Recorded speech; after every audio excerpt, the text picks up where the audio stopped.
This episode of That Podcast in Hutch is brought to you by me.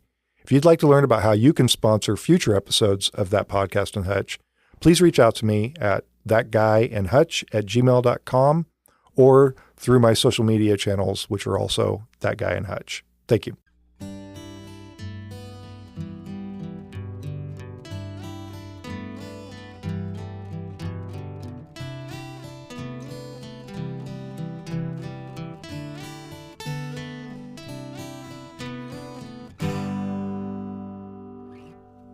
Hey everyone, it's That Guy in Hutch, Jason Probst, and you're listening to That Podcast in Hutch. I'm really excited about this episode. I brought in my friend Lindsey Hatfield because her and I have gotten to know each other over the last several years, and she is what I think is traditionally called a boomerang. So she grew up here, she moved away to build a career and live her life and go to school and things like that. And then when she got to a certain age and started thinking about having a family, her and her husband wanted to come back to Hutchinson, and that's just what they did. And I think it's always worthwhile to have that conversation to understand why people come back to Hutchinson or why they come back to their hometowns, and then try to see what we can do to, frankly, make that happen more often. But the other reason I want to talk to Lindsey is because she has a really interesting story about her time in Los Angeles and about life as an actress and trying to break into the acting industry. And one of the things we talk about is just the difference, in a place like Kansas, much of our economy is based on production, whether that's production of crops or whether that's production of cattle or livestock or whether it's production of goods that are manufactured. But in a place like Los Angeles, most of the economic activity is built around creative endeavors such as acting. And so there are jobs that are available to people in Los Angeles that we just never see here because it's just the industries are so different. But also she wrote and stars in and produces a one-woman show called Dolly. And it is really interesting to me when somebody can take an idea from their mind, turn it into something that they can produce and then play. And she's offered this play here in Hutchinson before. She's hopeful to do it again. She's performed it in other places in the country, including a very well-known theater in Los Angeles. But I think you'll find this story interesting and telling. And maybe for some of you, it's an introduction to somebody who's returned to our community that you may be learning about for the first time. But some of you probably grew up with her and know her. And in this way, it's a reintroduction to somebody that you knew from before and maybe have reconnected with. But this is a really fun interview. Lindsey and I had a lot of fun talking with one another. And I think you'll really enjoy this episode. Very happy to have my friend Lindsey Hatfield come on and visit today. In my Tennessee mountain home, life is peaceful as a baby sigh. Well, I have with me in the studio today Lindsey Hatfield, and I've wanted to get her in here for a very long time for a couple of reasons. One is she's an example of someone who grew up here and started life here and then moved away, built a career, and then wanted to come back to Hutchinson. So I think that's a really important conversation to have. And the other is that she has an interesting show that she wrote. Tell me if I get this right. You wrote it, you star in it. Do you produce it? Yeah. Okay. So it's your deal, and you've done this. It's all come out of your brain, and it's a thing in Hutchinson that lives in Hutchinson that I think is a much bigger deal than people realize.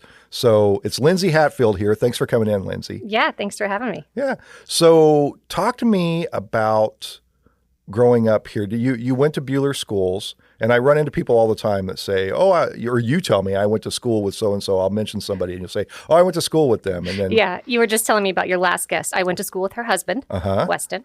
I grew up here. I went to Buhler schools all throughout the 80s and 90s and loved growing up in Hutchinson. Absolutely loved it. So you lived in Hutchinson and went to Buhler school. So you lived kind of on the northern side of Hutch. Okay. Exactly. Yep. Moved around a lot as a kid, but was always in that part of town. What did you like about living here? I'm a huge nature girl. So I love that we had 4 seasons. Obviously, snow days as a kid are magical Yes. when you get them. Did you do that thing where you wake up early in the morning, you see it snowed, and watch the news to see? You go down, or you could listen to the radio back in our day. Do you think kids miss out on something on this now? Because now they just get an alert, right? There was some anticipation about sitting in front of the TV and it's scrolling, right? And you're just like, please. USD 313. Please. Yeah, absolutely. And then when it did, you're like, yes. Or just waking up in the morning, not knowing, seeing snow going down, and then then you find out. The kids now, most of the time we find out the night before. Yeah. And that's exciting for them, but there's nothing like waking up and seeing the snow. And then seeing the snow and wondering if you get to play in it all day. Yeah. Oh my gosh. So you did that. What kind of activities and things did you do? Like as you were growing up, were you a sports kid? Were you a theater kid? You know what? Well, I remember the first theater I did was at UV, Union Valley. We had this little kindergarten nursery rhyme show, and I was Little Bo Peep, and then I also was either the plate or the spoon. You know how the plate and the spoon ran away? How's that go? The cow jumped over the plate, ran away with the spoon, or the dish ran away with the spoon? The dish ran away with the spoon. Yeah. Were you a dish? I think I was the dish. I can't remember if I was the dish or the spoon. Regardless, that's the first thing I ever did. And then, so I did a couple things at UV, but I didn't really get into the community theater thing in town because I did sports. I was a really sporty kid. I did basketball. I did softball. In high school, I did track. But mostly I was just outside playing. Okay. Most of my childhood, what I remember, because I'm the youngest, was I entertained myself and I would just go outside and do cartwheels in the front yard and see how many handstands I could do and lay in the hammock. And this is the most Kansas thing I'll ever say. My favorite thing about Kansas is laying in a hammock, looking up and watching the cottonwood trees sparkle. Oh. They have leaves. This is, tell me if I'm getting a little too hippy dippy, but the leaves on a cottonwood tree are so beautiful when they literally shimmer. Yeah. They're so pretty. Anyways, no. That was the kind of kid I was. Okay, you've hit something, and I don't think we talk about this as Kansans enough. There's and I can't remember who wrote it, but there's a poem about how the cottonwoods will talk to you because of the rustling and the wind, right? Yeah. But you're right that they just have so many leaves on them, and they just rustle. Mm-hmm. And if you watch them, it is shimmering. Yeah. And then what I would listen to them. I would just hear and based on how fast the wind moves through them or the gust or whatever, there's a sound and a cadence to it. Absolutely. Yeah. And it's so comforting. Even now, as an adult, it's one of my favorite things to watch. Anyway, so a lot of my childhood was spent in nature. But yeah, I did play sports, YMCA sports, and then I was on softball teams that got pretty competitive until middle school. And then in middle school, Craig Williams, who runs or used to, does he still run Family Children? He's still involved. I know the Children's Family Theater. He was my principal at PHMS, Prairie Hills. Okay. And we did this back to school play thing. And that was the first thing that I'd done. And then after that, I started getting into plays in middle school and in high school. I never did musicals, ironically enough, because I was terrified to sing in front of people. I can sing, but it terrifies me to sing. Still, even now when I do it in Dolly, but I just do it. What is it about singing that's so terrifying? I always knew I was a good actor. Or I knew that I felt like I had talent there. Okay, you want to know what it is? I don't want to call anybody out. There was a middle school music teacher, and everybody who went through the Buhler school districts knows who I'm talking about, who ruined music for me. Ruined it for me. Oh, no. Because they would call you out and you'd have to sing in front of the class. They were very strict about how you had to stand a certain way and posture. And the concerts were so scary to me and strict. There were people fainting left and right when we were rehearsing because we'd be standing in this position. Very rigid. Yeah, even though she'd tell us to bend your knees and stuff. Anyway, so then I didn't want to faint. So I got a thing about fainting. I didn't want to faint while I performed music. I was terrified because I thought I was terrible because this teacher was really harsh.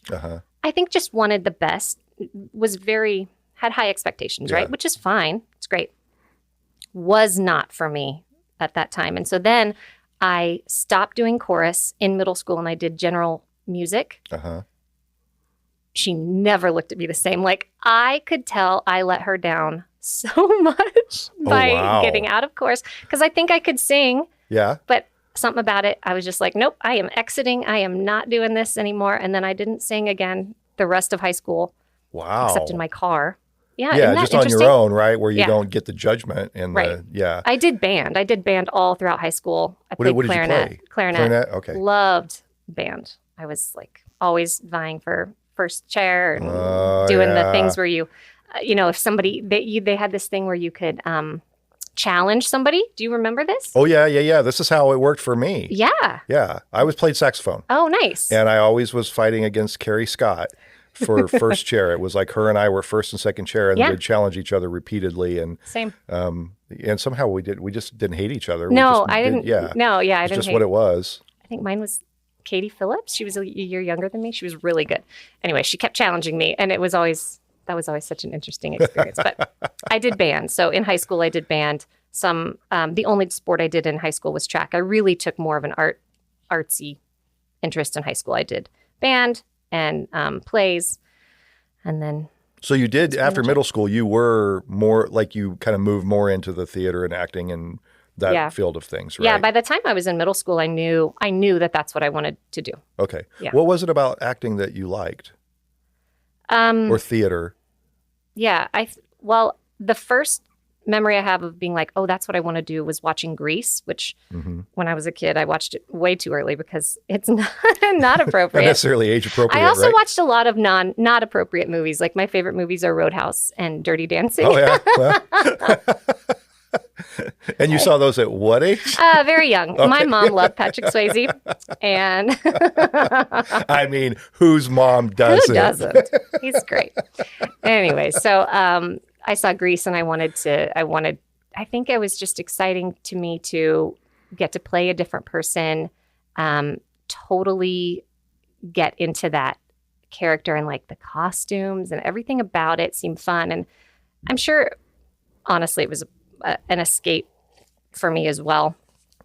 I came from a broken home in childhood, and like there was a lot of escapism in it, I think, for me. There's a lot in that, right? To step out of yourself for a moment and get to be somebody else and forget that. And be able to tap into like, oh, the emotions that I have about certain things in my life or experiences that I've gone through and tap into that emotion in a different way for the script. So this is kind of, I wasn't going to move into this, but I talked to a group of kids the other day at Midtown, and it's kind of an alternative track school. One of the things I brought up was the importance of things like music. Like I I wasn't the greatest student in high school, I would say. And actually, if it wasn't for music, I don't know that I wouldn't have dropped out of high school. I think that I felt a real obligation and a duty to like support the people in band that I played with and jazz band, and that sort of kept me anchored to the school. So when we talk about like these programs and we start to see them as frivolous, I have to kind of go back to my own experience and think, well, I don't know if I didn't have music available to me, I don't know what would have kept me motivated at 17 years old, where I was pretty independent and pretty capable of just going and working a job. I don't know what would have kept me in school. Yeah, absolutely. It's a community. You don't want to let your other people down that you're doing that with, and you become like a little family. I'm still close with all the people that were in my acting class and that we did plays with. A lot of us, weirdly enough, from Buhler, moved to Los Angeles, and they're still out there. Kyle McCarley, Eric Sanborn, Ben Cleaver. He was a year older than me.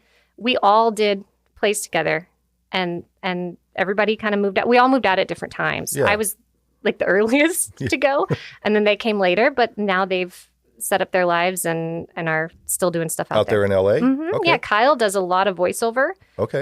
For cartoons and stuff like that. Eric got into it behind the scenes. He worked at Hulu. Funny enough, when I was on Battleground, there was a conference room that had a poster of Battleground, and that was like the Battleground room. And he took a picture and was like, "Hey, you're in my conference room." So there were two people from Buhler, like with a connection in LA. Isn't that Kind of weird. It is kind of weird. Crazy. Okay, so there's two things that I want to hit on. The first, though, is because I do want to talk about this battleground, because the joke I have, it's not even a joke, but you made the mistake of telling me that you were in this show and that it was on Hulu, and now I've told everybody about it. Well, because there's a connection, right? I mean, you of all people can connect to that show. It's about a group of people running a campaign for a woman running for Senate. Yeah. Yep. And there's all the subplots that go into that. Yes. There's love stories. You and a nerd fall in love, and there's betrayal. There's poaching of the candidate's best staff. Yeah, it was great. So it's on Hulu. It's Battleground, and if you want to see, it's really funny too. I really liked it, so it's good. But we can see a young Lindsey Hatfield acting the part, and her character. It's really easy because her character's name is also Lindsey. It is. Yeah. Tell me about moving to LA. So you're in high school and you moved pretty quickly to LA. Did you go out for school? Yeah. In my senior year, I was like, where do I want to go to college? I was one of, we were kind of talking about kids who are on a different track. I knew I didn't need a 4-year degree to be an actor, although I also wanted to have some schooling after high school for it. And so then I started looking at performing arts colleges, and I found the American Academy of Dramatic Arts, which is, at that time, was located in New York and LA. I'm not sure if their LA campus is still open. Anyways, I knew I didn't want to move to New York, but it was, I had to audition to get in. And I also knew I wanted to go to the West Coast. So in the meantime, I took like the ACT and the SAT, because for certain parts of the country, you have to take different things. Ones. So I just did all the things because I didn't really know what to do. And then when I found the American Academy, I was like, I want to try this, Mom. I want to go audition. You had to audition in person. And so in the middle of winter, my senior year, I had submitted everything. I had to submit a whole packet.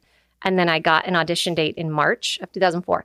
And my mom and I flew out there to LA. Like, she's such a wonderful, my mom's the best. Such a supportive person. And we flew out there, and I auditioned for the dean. Her name was Madonna. Oh, wow. She was like super intimidating. But we had to do two monologues. And I picked out monologues. I think I went to HCC and talked to the drama teacher at the time. I don't remember their name. I'm terrible with names. Anyways, I found a comedic monologue and a dramatic monologue, and I did them. And the dramatic one, I made her cry. She cried. And I remember thinking in my audition, I was like, oh my God, cool. That's cool. I think that's a really good thing. And then we just chatted a little bit, but I didn't get any answer at that time. But I was so happy that happened. And then I went back to my mom, and we just had a great time the rest of our trip. And then it was 20 some years ago. They don't tell you over email. I had to wait for a packet in the mail, a giant envelope. And I remember I was at a track meet in Nickerson, and I threw javelin and track. And so I'm there, and my mom shows up with the envelope, and I open it at the track meet, and she took a picture, and it was acceptance and all the information about what to do and getting in. And then I had to figure out how to pay for it. Yeah. Thank you, FAFSA. Back then, loans, now it's probably going to be gone. Yeah. Student loans and grants were my best friend at the time. But yeah, so then I knew I got in the following fall, and I graduated in May, and I moved in July. Wow. Yeah. And then, so then you have to find work, right? So I had to pay to live there. You had to pay to live there, which is more expensive now, but expensive then too by Kansas standards for sure. I was lucky. So I had met my now husband, was my boyfriend at the time. We'd been together for about a year. I got together with him in my junior year of high school, and he's a little older, so he was already graduated. But then when he found out I was moving to California, he got scared, because I was like, well, this is what I'm doing. You're welcome to come with me if you want. And he didn't know if he wanted to do that, so we broke up. And then I was like, well, I guess I'm doing this by myself. Okay, great. And then a couple months later, he was like, there's nothing really here for you're who I want to be with. Let's go. Let's do it together. So we did. Luckily, there were two of us moving at the same time. Otherwise, I would have had to I would have found a roommate. There's no way I could have afforded even a studio. But we found a 1-bedroom rent-controlled apartment that was like $950 at the time that we shared. And then I got a job. My school, I went in the afternoon. It was just from 2 to 6 every day. So it was a half a day. So I woke up and I went to work from 9 to 1. And I started working at Target. And then I hated that. And I went to work at Organized Living. Do you even know? Has anybody heard of that? It's a store all about organization, which is like speaks to the type A in my body. But I worked there for a long time and I built closets. I designed closets and installed closets on the side to make extra money. Wow. It's like such a hustler for these like older people, 30 years older than me. We're coming to a 19-year-old. I designed their closet. And then I was like, they were like, well, we do this ourselves, right? And I said, yeah, I mean, I also know how to install it. I can do it. And so I would just do that on the side for cash, for extra money. And then that store went under. And then I became a personal assistant. And that was awful. But it really, what's that term? Cut my teeth? Yeah. Woo! She was a set decorator for a show, a really popular show, CSI. Oh. And so I worked with her, and that was rough. But anyways, I did a lot of odd jobs. The moral of the story is I had to constantly work. There was no just going to college. That was not possible. Yeah. So you're splitting your time between work. You're probably exhausted at the time, right? Doing all these things. Yeah. I want to come back to this, but there's something that you hit that you've mentioned a couple of things to me that are really interesting. I'm so fascinated by the fact, like Kansas is an agriculture state. So everything that agriculture and industry. So we tend to view things mostly from that perspective. But you just mentioned that somebody was a set designer, which is a job that does not exist anywhere in this area. You've talked to me about your husband was a projectionist for dailies. And that's also not a job that exists here. Like the idea that, can you talk about that a little bit? Like there's the movie industry there is much like the agriculture or the manufacturing industry here. Oh, right? Yeah. And so most of the jobs in that area are just based on that.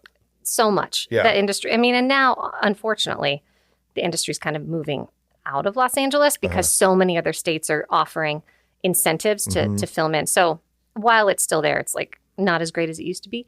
But yeah, he ended up working for Sony Pictures. And there's also just there's so many unions in Los Angeles. Obviously, SAG, and then they joined after. They used to be two separate. When I first got into it, they were like Battleground was an AFTRA production. Okay. And then the next year, I think, or the year after, they joined. So now it's SAG-AFTRA. So everything has a union, though. So it's a huge union city as well. But yeah, Nathan worked at Sony as a projectionist, And a union projectionist, but a right? union projectionist. Yeah. And there's different ones. The producers have a guild. The directors have a guild. The writers have a guild. Everybody's got a guild. Yeah. Anyways, he ended up working for Sony for 8 or so years, became the chief projectionist there, but running dailies for stuff they would film. The directors would want to watch the dailies and see them, or they would rent out the rooms in order to work on like post-production stuff. So it's really just, they're just saying, we recorded this yesterday. We want to look at it and see if we're happy with everything. And we need somebody to turn it on and play it and okay, pause it, go back, da-da-da. Yeah. So fascinating to me. It's really fascinating. And then they would do premieres, Sony movies. They would do premieres there and stuff like that. Okay. So you get out of school, you're working, but now you're probably wanting to get into acting, right? Yeah. So that is a different thing. And talk to me about that, the process of trying to break into acting. It's the worst. So I was really, really adamant that, okay, I'll go to school, I'll do my 2 years and graduate this performing arts college, and then I'll try to it was just too much to go to school, to work, and to try to do it in those first 2 years. So I really didn't do anything. Then once I graduated, you do all the things. They did set us up with like a game plan. Okay, here's what you got to do. You got to get your headshots, and you need to, make sure, fill out your resume. it's hard to fill out a resume when there's nothing to put on the resume, right? Yeah. So you're like putting stuff from high school and Yeah. But then you start doing things for free. Like you look on Actors Access or LA Casting to do theatrical, theater's not a big, I shouldn't say it's not big, but it's not as big in LA as it is in other places like New York, right? Yeah. But you could do little theater things. You just don't get paid well for it. So that was fine, but it helps build up your resume. So the goal right after was just the infamous exposure. Build your resume. Which is what they tell to every artist of any kind. You do these things for free so you get exposure. Exactly. Because you're not making a product, so there's no value to it in our economy. Yep. You can die of exposure. You sure can. It also rhymes with starvation. Exactly. Yeah. It's so funny. Now Nathan and I joke about those first years and how we scraped by, like just constantly checking our bank account and like, oh, we have less than $100 in our bank account and we still got to get groceries. And that, I'm so glad I don't feel that anymore, but I don't know. I'm also happy that at some point in my life I lived like that a little bit for like a year or two when we had no money, didn't know what the hell we were doing. And then we learned. And everything about LA, man, you learn the hard way. I got towed on my first day of a job because I parked. There's like no parking anywhere. I think everybody who's lived in LA knows that. And I thought, I can park across the street in this Kmart parking lot at 5:00. I had to be there at 5:30 for training at Organized Living. And a security guard came up to me. I was like, it's okay if I park here, right? And he can I cuss on this? Sure. Okay. He fucking said yes. And then went back to his little chair and called the tow company and towed me. Yeah. And so I come out at 1:00 when I'm about to go to school. I got no car. I have no money. I don't have money to pay $300 for freaking to get it out of impound, right? Yeah. Nathan had to leave his job, come get me. It was just, that was one thing. So we just learned the hard way for about 3 years in a row when we got out there. And I think that happens for a lot of people, probably. But it's just not a nice city. And every lesson, I feel like you got to learn the hard way. And then you get tougher. And nobody's helping you navigate that, right? No. They're all like, it's your problem. I learned the hard way too. You learn the hard way. Exactly. It's like initiation, which is so shitty. Oh, but anyways, so bad. Then I started trying to get an agent. And then that's the whole next thing. You try to get an agent, but there's different kinds of agents. There's a commercial agent. There's theatrical representation, which theatrical means television and film, which is confusing. Yeah, because I'm thinking theater. Yeah. No. Wow. No. And then there's commercial, but you can also have a print. You can have a modeling agency. There's just all of them, and they all tell you they're going to send you out, and it depends. What did you really want to do? This is my one regret. I think I should have chosen New York. I didn't want to go to New York. I think my passion is theater. Okay. Deep down, that's what it is. Okay. I learned that the hard way from doing commercials and Battleground and movies. And I was like, this is not it. This is not it. I really desire community. And while I guess the closest thing I had was doing Battleground. We lived in Wisconsin for 6 weeks. Yeah. All the cast. And we became a family, and they're still some of my best friends today. That's what I crave. And you don't get that necessarily from commercials or TV. I think if you're on a show that runs for a long time, kind of like Battleground. Well, it didn't run for a long time, but we spent a long time together. But I think you do get that in a theatrical production because you spend so much time rehearsing with these people day after day, and then you do a run of a show, and then it'll end. But it's a longer experience than people that haven't done theater at all. 'Cause I've done a couple of things, and it's really fascinating. I mean, you really are. It's a tight-knit group, and you're all working together to a common purpose. Like you're going to put this show on. It's your show, It's your show. You all have the same jitters. You all have the same experience in there. And then you do this. It's kind of an interesting phenomenon of just you're working towards this thing, and then the thing happens, and then it's like a child that's successful, and then you're like, it's over now. Yeah, but you're also creating this magic that is live that'll never happen in that same way ever again. Yeah. The audience will never be exactly the same. That moment, and that's like the special part of it.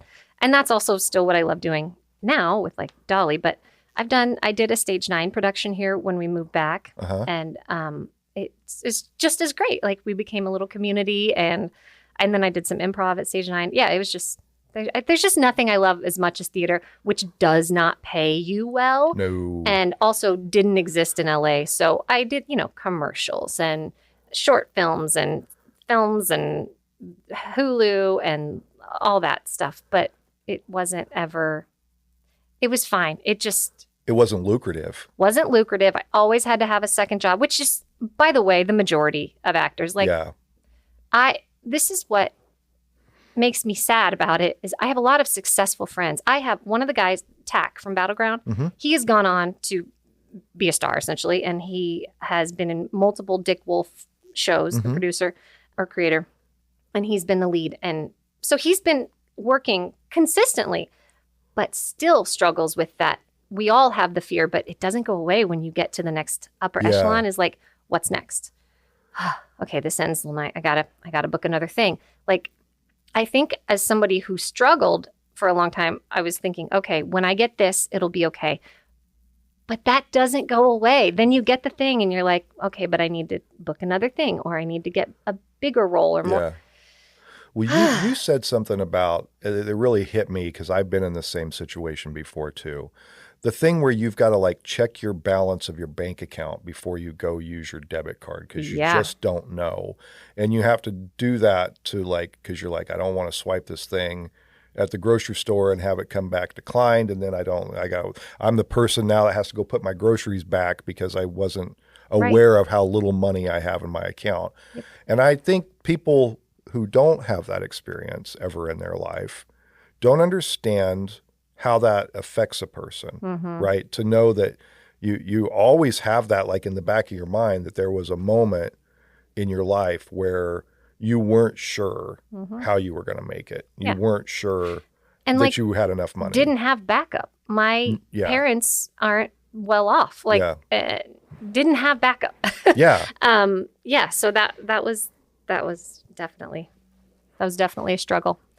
But I think I also struggled with this in LA. I had a lot of really creative friends, and there's nothing wrong with this. Like I have people who I'm really close with who came from more privilege, and not to say I know I'm privileged in terms of being a white woman. I know that, but like they would say things like, why don't you I don't feel like you're giving it your all in acting. Like quit your job and just focus on acting, and it'll happen. It might happen. And I never, ever could get to that place where I felt safe enough to do that because I don't have anything to fall back on. Like the idea of quitting my job and just putting all my chips on the table scared the shit out of me. And I guess I could have done it and maybe it would have worked, but I have never been that type of person. And I just remember thinking like, you can do that. Good for you.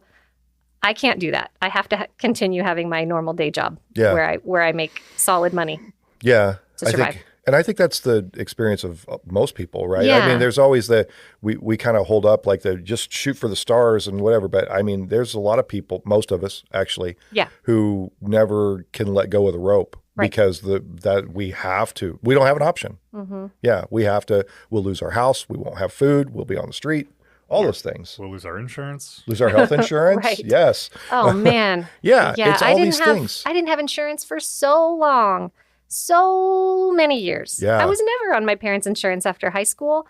And then I just, thank God I went to Planned Parenthood for my yearly checkups and all that. Like that's what people, and I get frustrated. And this is a tangent, but I get frustrated when people talk about Planned Parenthood in a negative way because it was my health care. Yeah. That's all I had. Yeah. Like, that's where you got all your Medicaid because it was free. My checkups and everything. Yep. Yeah. Yeah. No, it is a different experience. And also it's important to probably note that would have been pre-ACA. It was. So and I think that not to get into too far into this, but that would have been at a time when you, at 18, you're off your parents' insurance. Right. There, unless you were in college, then there was a little bit of extension for that. But the standard today is that you can stay on until you're 26. Right. That did not exist. I know. And I think it's always important for us to remember that there have been policy changes. Also, pre-existing conditions weren't covered. If you happen You're to have a right. pre-existing condition before that time, you wouldn't be covered. You change jobs, and that insurance company doesn't want to take your big, heavy risk on, then they don't have to. Yeah. So, so places like that definitely, like Planned Parenthood, would provide your baseline health care if you don't have any other option. Yeah. Yeah, absolutely. So tell me about, you're doing some of this work. At what point do you kind of come up with the Dolly idea? Well, Dolly didn't come back until we moved back. You want me to tell you quickly when we moved back? Oh, It was right before that. yeah, absolutely. So, yeah, tell me. So then you ended up back here. Tell me about that. Well, we had kids. Okay. I do joke a little bit. Like, if we hadn't had kids, I could see a life where Nathan and I stayed out there. We worked our asses off and got lucky enough. We got a house, like a real fixer-upper in the valley in 2012, which was a perfect time to buy a house, by the way. So we did good then. And I think we could have stayed there. But we had kids. And then when I went on auditions, I was paying for a babysitter because he's working full time. I'm home with the kids. Babysitters are not cheap. It was $20 an hour for me to go across through the valley down to Santa Monica or down to 200 South La Brea to audition. And it was like 2.5, 3 hours. And I'd come back. God, I had $60. And I don't even know if I'm going to get this audition. Yeah, for a chance. My priorities just immediately shifted. Yeah. And I was like, who am I doing this for? Am I doing it for, I'm doing it for me. Like, yeah, I love it. I love when I'm working. Yeah. I don't love all the other time. And we just kept daydreaming about moving back home. And we would get on Zillow and look at the houses we could afford here. And I was like, don't you just miss all the beautiful nature and like all the seasons, Nathan? That was a big part of it for us. And our family. So all my family is here in town. And he's from Emporia. So we were the only ones left who weren't in Kansas. Yeah. And obviously, it takes a village, Sure. like they Oh, say, yeah, to raise absolutely. kids. And we didn't have that. And we felt so alone. And for the first time in my life, I was like, I don't think I need this as much as I used to. Yeah. And I think we could live a better, happier, easier for raising our kids life back in Kansas. And we thought like, well, maybe Kansas City, maybe we need to take a slower, gradual, Yeah. Maybe then not come home, but maybe do the Johnson County thing. Yeah, because I think something. there's that stigma of like, oh, you didn't make it, you got to come home, and I just never felt that. I don't know why. Maybe it's because I was secure and like, no, I'm not like settling going back to Hutch. This is a better life. I'm getting a better life for my family than I had out there, and I knew it. It was we always fought against the city of Los Angeles. Like we always tried to find where we found comfort. There were hiking places to go, our little neighborhoods that we had our friends in. Like that's where we felt home there. But that's all we had. And here I was like, it's just our schools are great. We don't have to fight to get into like a charter or a magnet school to get good public education, because we couldn't afford. Oh, that's a huge thing, Jason. Huge. How is the school system there? Public schools, there are not great public schools, but there are public schools like charter schools or magnet schools that are on a lottery system. And so JD, who I'll talk about later, who did Dolly with me, he has kids about 8 years older. So he was always the first one doing everything. And we learned a lot from him. He kept talking about, oh, you got to get your kids into like a charter school or magnet school to get the good education that's free, because nobody I knew could afford private school. I nannied for a family in Brentwood who sent their kids to school that cost like $28,000 a year. They went with Reese Witherspoon's kids, and $28,000 for kindergarten. Wow. Yeah. Like that's how much it costs back then. That was in 2010. Anyways, so we knew we had to either get really lucky, and JD got really lucky. And when you get one kid in, all your kids can go. You got to get the one in, and then you have priority over other people. Yeah. So I knew it was going to come down to that, or we'd have to like move farther away to a better, like my friend lives in Long Beach and they have a great public school system there. I have another friend who lives in Claremont, but they're way out of the city. Yeah. Those are great public schools.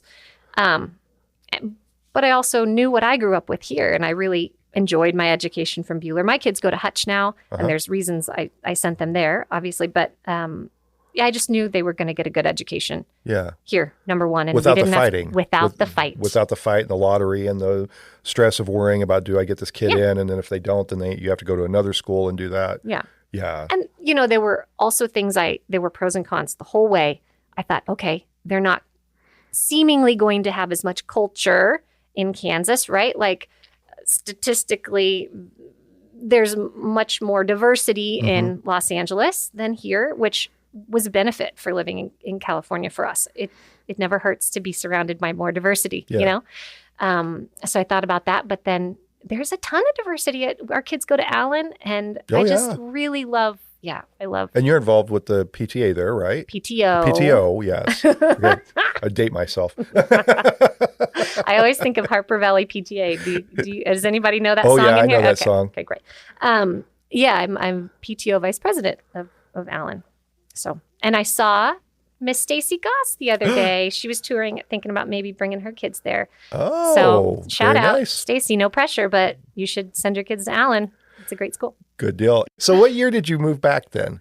So I moved back in 2018. Okay. Yeah. So we had kids in 2015 and 2017. And then I was like, let's move back, but let's also figure out what the hell we're doing with our lives. Because I worked at that time, my side job was a property management job that I thought, oh, maybe I'll do property management in Hutchinson. There are a couple companies now, but my husband was the chief at Sony. And so he knew he couldn't do that here. So he was like, I don't know, maybe I'll be a mailman.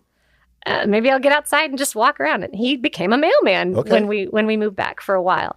Turns out, didn't love walking through like 5 inches of snow and bitter cold in the winter. Yeah. 2 miles a day. Didn't love it. And so then eventually he found a theater. He wanted to own his own theater. Yeah. Found one he could manage and then bought it a couple years ago or last year. So now we own the McPherson little fourplex on Main Street. Yeah, and play movies and all that up there. Yeah. So, and then what did you do? At first, nothing. Well, not nothing. I was full-time mom. Yes. Thank you. Yeah. Which I should pause and say this. We don't calculate the economic value of caring for children and taking care of a home and managing a household. I don't have it in my head right now, but I know there's a lot of statistics out there about what the economic value of that actually is and what it would cost you if you had to pay somebody to do all those things. Oh, yeah. It's insane. Yeah. So I did that when we first, because my kids were still young. They were 3 and 1.5. And so at first, I was just a stay-at-home mom. And then in 2019, my dad got sick. You see how ingrained that is in the culture, though? You just said, I'm just a stay-at-home mom. Did I say I'm just? You just said, I'm just a stay-at-home mom. I'm so sorry. No, don't apologize to me. I should apologize to you. I'm apologizing to myself. I know it is the hardest job. And oh, man. And I'm also so grateful that I was able to do that for a time and actually just be a stay-at-home mom. I'm really grateful that I got to do that. But boy, oh boy, that shit is hard. It's hard work. Anyways, and then in 2019, so we moved back in November of 2018. February of 19, my dad got sick. And we didn't know what it was. My sisters and I, he had really no other family to take care of him. Just my sisters and I, because my parents are divorced. And then in April, we found out it was cancer. And then he died in August. So that whole year was just a blur. Just that, yeah. Us trying to figure out what the hell was happening. And then he died. And that was 2019. And so then 5 months later, 6 months later, COVID happened. And then we were in that. So it was just kind of a whole blur for about a year and a half. Yeah.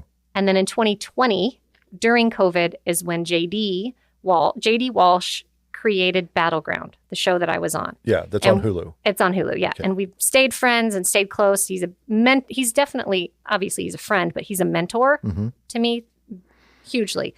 And he reached out and was like, have you ever thought about doing a one-woman Dolly Parton show? And I laughed and I said, nope, haven't thought about that. And he goes, you have similarities in your personality, I think. Just something you should think about. Why not? We're in COVID. What the hell else are you doing? Start writing a show. Write it, and I'll help you write it. Like, you write it, send it to me. I'll punch it up a little bit. let's just write a show. I was like, I guess I am kind of bored. Okay, let me just watch Dolly. And so I just went down a rabbit hole of watching her. And then I thought, could I even talk like her? Could I learn to speak like Dolly?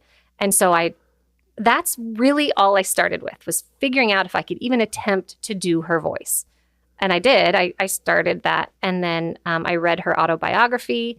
She wrote an autobiography in like 94, which is so good, by the way. My Life and Other Business. My Life and Other something business is what it's called. Anyways, learned so much about her.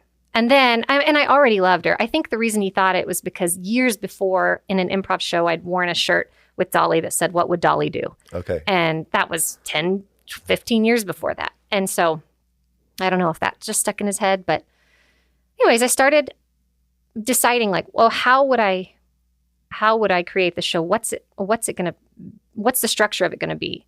And we came up with songs. So choosing the certain songs that she had written herself and then telling the backstory to those songs. Because she writes all of her own stuff. She also sings some things that are not hers, but it's rare.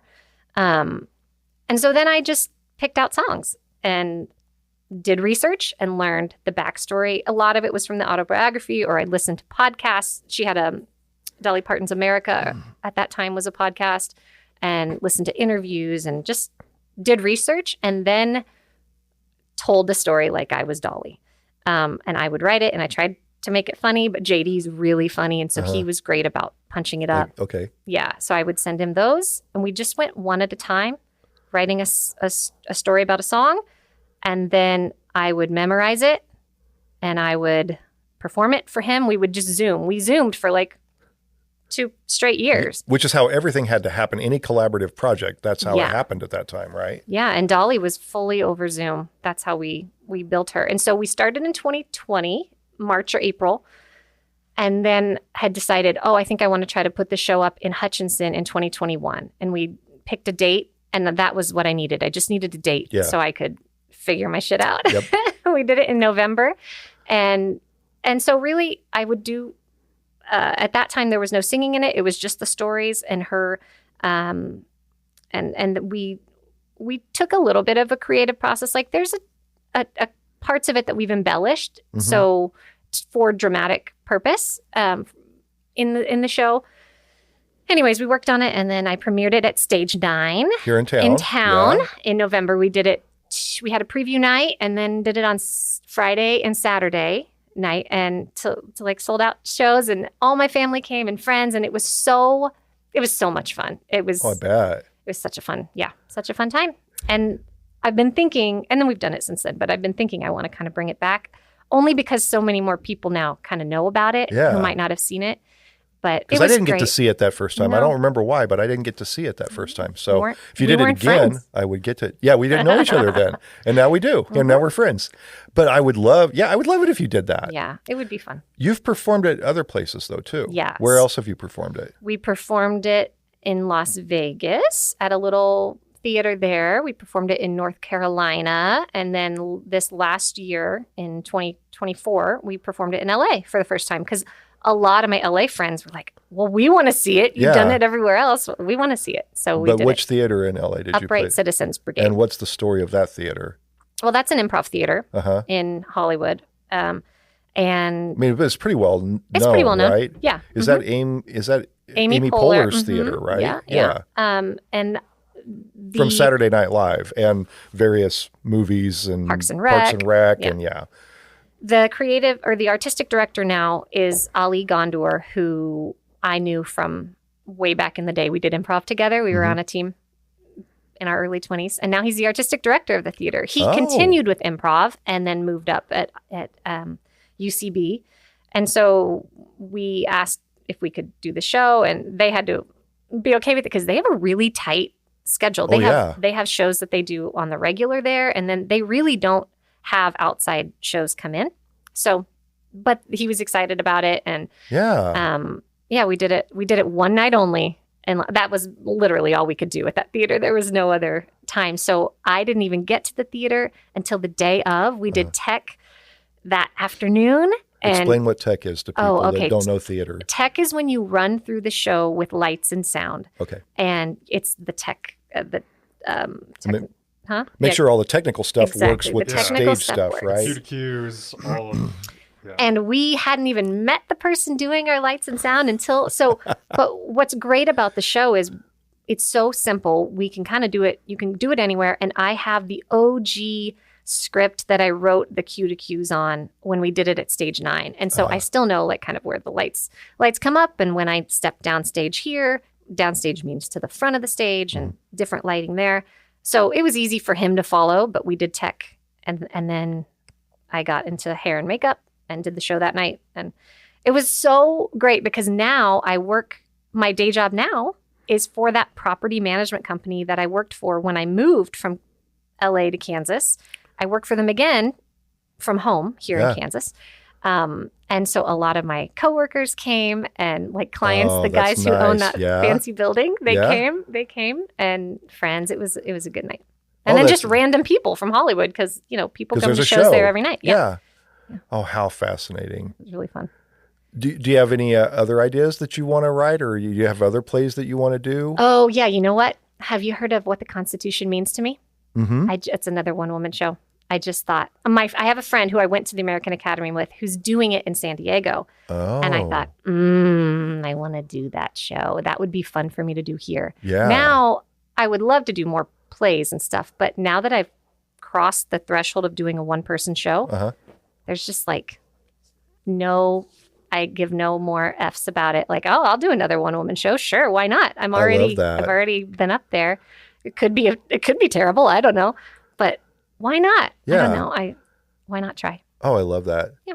And so you're back here in Hutch, and you're still. It feels to me, based on this conversation, that you found this really good balance. Like you're able to still pursue this acting dream to some degree. Kinda, yeah. Like I don't have an agent anymore. I'm not trying to audition for things in LA. I tried that a little bit, putting myself on tape when we moved home, and I was just like, I don't want to. I don't want to do this anymore. I don't really care about that. Yeah. But I still want to be creative, which is why I did the play when I moved back and stuff. And I do want to do more of that. It's just life. Well, family life. And I ran for office last year, and that took a lot of my time. That did take a lot of your time, yeah. But yeah. For county commission, right? I ran for county commission. Yep. Closest loss in the county. Yeah. But that's all right. Yeah. Well, hopefully you'll try again. You'll be good. We'll see. But you're able to at least pursue some of that to some degree. You're able to be involved in your community, which the people that I know from cities say that's a big thing. Like it is really hard to be involved in a big city and to feel like you're making a difference. Where here you can be on the PTO and you can run for office, you can do these things, you can build networks of people, and still manage to take care of your family and get your kids' dreams on track too. Yeah, there's just more time. I feel like there's more time. I'm not sitting in traffic for 2 to 3 hours a day.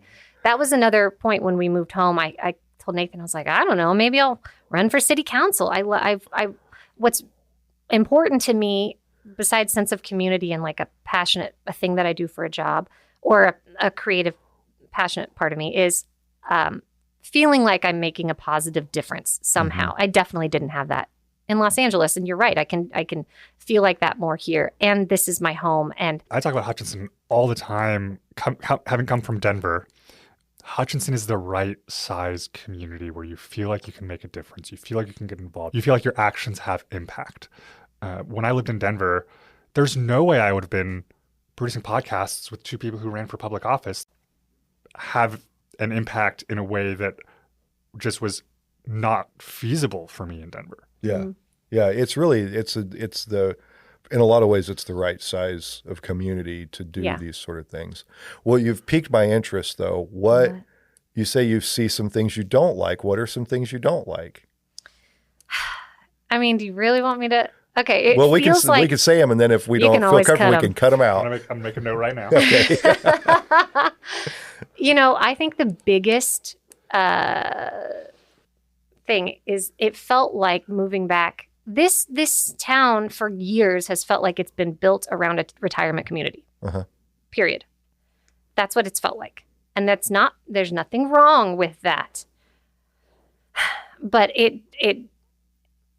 and I know that there's a whole lot of people who are happy with that. So I don't want to like piss on them, but also it could be so much better for there needs to be, number one, I talked about, I feel like I'm on my campaign trail, but more housing, but also there just needs to be more small businesses, more stuff for us to do here. Everybody, all the other moms I know are like, ugh, I don't know, we're going to go to Wichita. Like, what is there to do in Hutch? And I feel like, number one, that's not true. There's a lot to do. There's a lot to do here. I just texted Jessica Shank recently, like, when is Hutch Putt opening? I need you to open. The golf course, My kids want to come golf. But it's not until April 1st, everyone, by the way. Oh, that's They good. open April 1st. But yeah, there just needs to be more stuff for families and younger people to do here, and more culture, more of an artsy scene. I know that we do. When I moved back, I was like, oh, there feels like this bubbling up undercurrent of arts here in town, which is exciting to me. So exciting. We need more of that. We need more, all of that. Yeah. Which I do think there is an undercurrent of, and a growing interest in art. There's also resistance to that. For sure. I think because, and it goes back to what we talked about earlier, like the money and jobs and industry in LA is rooted around creativity and art. Here, it's rooted in production of crops and production of cattle and production of goods. And I think that makes it so that it's hard for people here to see that there's economic value in creativity. Yeah. Whereas in a place like California, they absolutely see the economic value of creative energy. So there's a conflict here when there's a group of people that say, oh, well, that's just art and it's frivolous, and why are we spending money on that? Whereas in another place, they're like, of course you spend money. Like how else do people work if they're not right? And art is what brings people to your community and creates more money, for your community. Every flourishing city has a robust arts program. There's no city that is flourishing that just ignores the arts. That doesn't exist. Yeah. And there's this, oftentimes it's, you're pushing back against, there's always a contingent of people in every community that just want things to stay the same. Or even go back to the way it was when they that is good. That is how communities shrivel up and die. We need the arts. But to play devil's advocate a little bit, I also moved back here because, in a way, it had stayed the same, right? There was comfort in that, in terms of like raising a family and the safety and how, like, I don't know, wonderful it is and to grow up here. But that doesn't mean we can't also add more culture and arts and make it better. Yeah. You know what I mean? Yeah. So you can have both of those things. You can have both. Yeah, you can have that, and it can be a safe community. It can have a small feel to it. Yeah. You can know your neighbors, and you can have a lot of people making money off of production, and you can have arts, and you can have not everything needs to be gunmetal gray. We can have some color in our lives. Yeah. There's a reason the Wizard of Oz changes. You're right. From black and white to Technicolor at some point. Right? Yep. So, what do you think is next for you? Oh man! You got the kids going to school. Summer is on the horizon. Yeah. This long winter is coming to an end. Thank God. Man, this winter almost killed us. I think so. At the end of last year, I wasn't sure what the future would hold because of the county commission race, and I just was kind of putting everything on pause. But I definitely don't want to stop doing Dolly, but I have to think about what that means. So part of the issue with Dolly is I really want to get the rights to her music. There's just no way. We've discussed it with an entertainment attorney in New York. Like, there's just no way she's going to give them right now while she has her Broadway show in production. Yeah. Yep. She has given her rights away before to other people who have done similar shows. So that's something I would love to get. I don't know if I'll ever get that, but otherwise it would make it hard to make my show grow without the rights to her music, because now I've added music. I actually sing on stage a portion of her songs, just because there are songs that I talk about that people don't really know, like Daddy Come and Get Me. I'm sure you've probably never heard that. I haven't. But it's not hilarious. It's sad. It's about a woman who gets institutionalized against her will. Her husband has her put there. He was out cheating on her, and she confronted him about it, and he gaslit her and called her crazy and put her in an institution. And the only person who can come and get her is her daddy at the time. Can't be like another woman. So she's writing to her dad and asking, Daddy, come and get me. Wow. Yeah. So songs like that like not a lot of people have heard of. Did you learn in this research that there's like there's a darkness in Dolly Parton's music and life, right?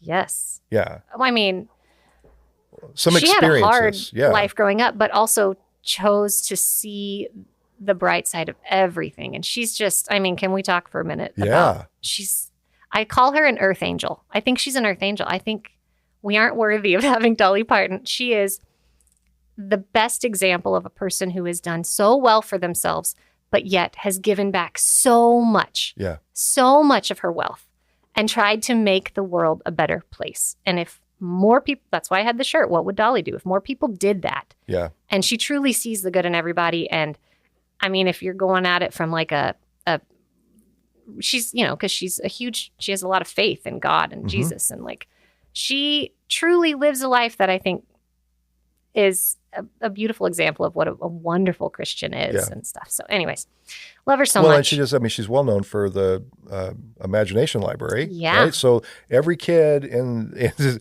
any community that is part of this gets books sent to them by Dolly Parton. A free book every month from birth through age 5. So by the time you're 5, you get 60 books that you have. And they change. They're not the same ones like every year, because I did it for Clayton and for Ruby.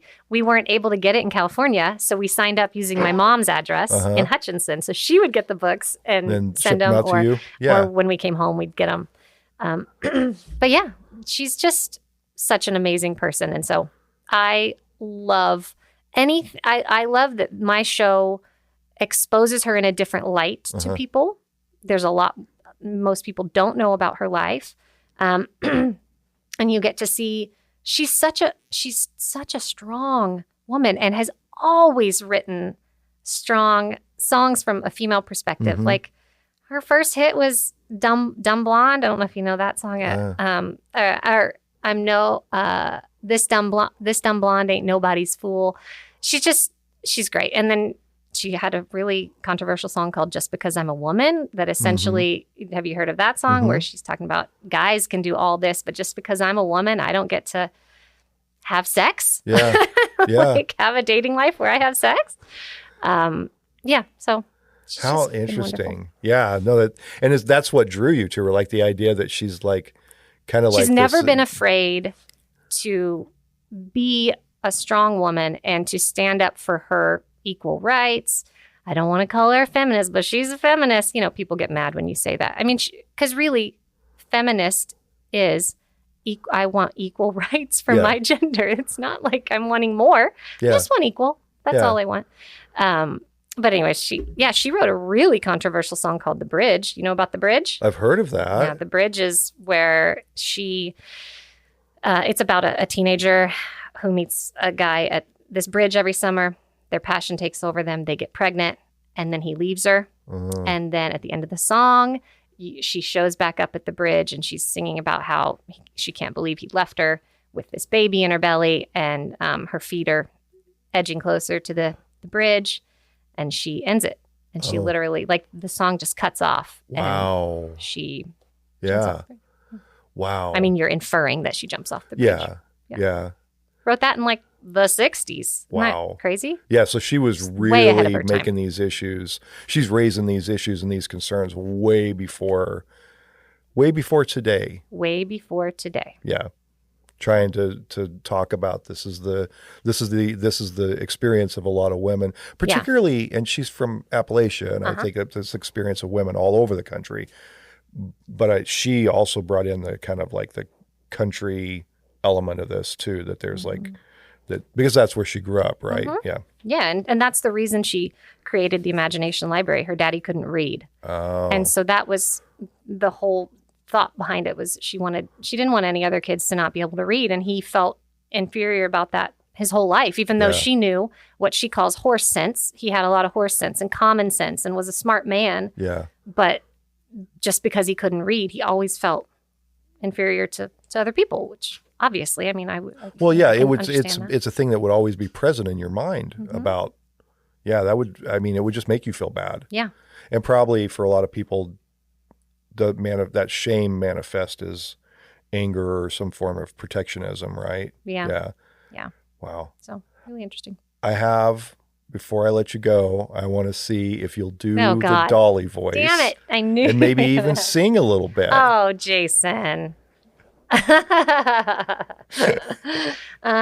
Okay, let me think about it. I got to get, you can see me I posted a video of me doing Dolly's voice. But yeah, I can. Well, I'll grab that too. I know it's on the spot. Yeah, thanks so much. Yeah, really absolutely. love I'm glad to do it. Yesterday, the last show I did, I sang the medicine shop jingle. So medicine shop. You shop your prescriptions. It's a great jingle. It is a fantastic really jingle. Great jingle. Okay, so if I could just talk, I'll talk like Dolly for right now. Okay, we'll see if you can get me to sing a song, but. Oh, Jason, I love being here on your little podcast. It's been such a fun time, for little old Dolly Parton. I don't get to do a lot of this stuff. Well, that ain't true, but most of the time I'm in full hair and makeup. I hope you excuse me. I don't have my wig on. There's that. Good enough for you? That's so good. Oh, my God. I'd like to thank a few of the people who've helped make That Podcast and Hutch possible. My son Mitchell Probst wrote and recorded the music for the show. Jenny Brigette put together some great graphics and promotional art. And Chris Acker helps overcome my mistakes to produce a great sounding product every episode. That Podcast and Hutch is made possible through a collaboration between the Hutchinson Arts and Culture Collective and Salt City Sound. They're working to bring resources and infrastructure to support art, music, and storytelling in our community. If you have an idea for your own podcast, reach out to them at podcasts@saltcitysound.net. If you enjoy That Podcast and Hutch, be sure to subscribe and share it with all your friends. You can also help support this production by subscribing to thatguyandhutch.substack.com or by emailing me at thatguyandhutch@gmail.com to learn about sponsorship opportunities. Thanks for listening, and I hope you'll join us again next week.